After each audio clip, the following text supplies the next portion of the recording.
coupé de la réalité. Avec d'abord la carte blanche de l'un de nos éditorialistes du Club des Idées, un coup de griffe ou un coup de cœur sans détour. Et ce soir, c'est avec le chef d'entreprise Denis Père. Bonsoir Denis. Bonsoir On Julien. vous présente souvent comme un serial entrepreneur, fondateur de Business Object notamment, créateur aussi du mouvement Nous Citoyens.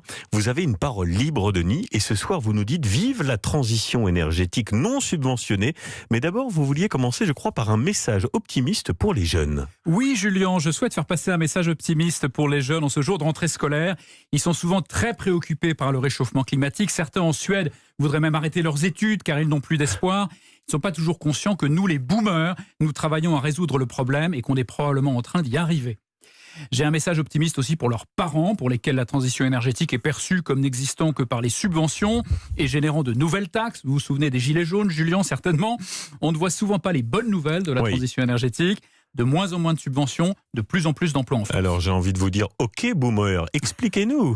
Alors, d'abord, la baisse des coûts a été spectaculaire. On a donc moins besoin de subventions. Prenons l'exemple de l'éolien offshore, par exemple, ce qui se passe en mer. L'éolien offshore, ça permet d'aller chercher les vents les plus forts et les plus constants au large et de s'éloigner des zones habitées où les éoliennes ne sont pas toujours les bienvenues.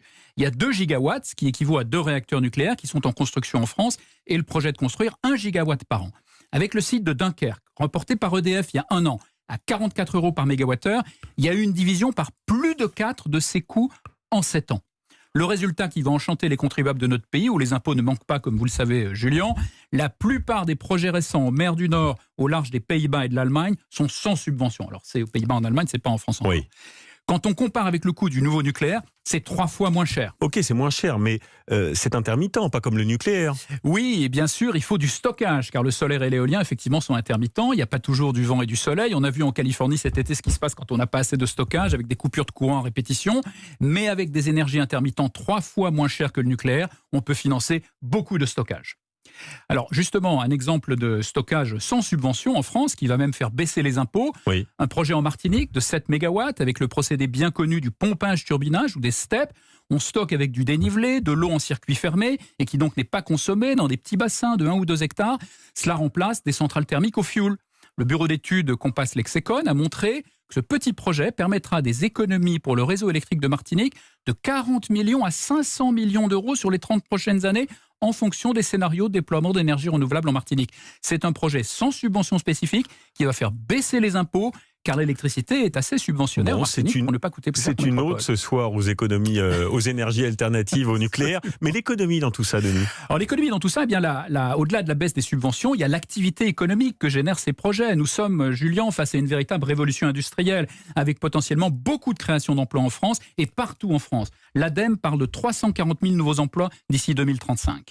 On peut revenir à nos 2 exemples rapidement. Pour l'éolien offshore, ce sont très gros chantiers qui sont situés à proximité des sites, donc en France. Chaque éolienne fait presque la taille de la Tour Eiffel. Les pales font plus de 100 mètres. Les turbines sont ce qui fait hurler d'ailleurs, parfois. Ce qui fait hurler les riverains. Oui, mais c'est loin. On est à 20, 30, 40 km des côtes. Donc on les voit moins. C'est ça l'intérêt de l'offshore.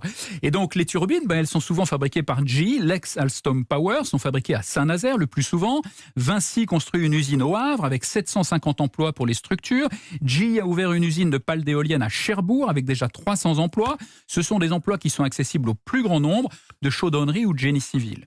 Et puis enfin, pour notre dernier exemple dans le stockage d'énergie, notre petit site de 7 mégawatts en Martinique qui va donner du travail à 100 personnes pendant 2 ans avec les emplois directs et indirects, dont 25% en insertion. Il y en aura probablement beaucoup d'autres parce que les besoins de la Martinique, selon l'ADEME, sont plus de 30 fois supérieurs.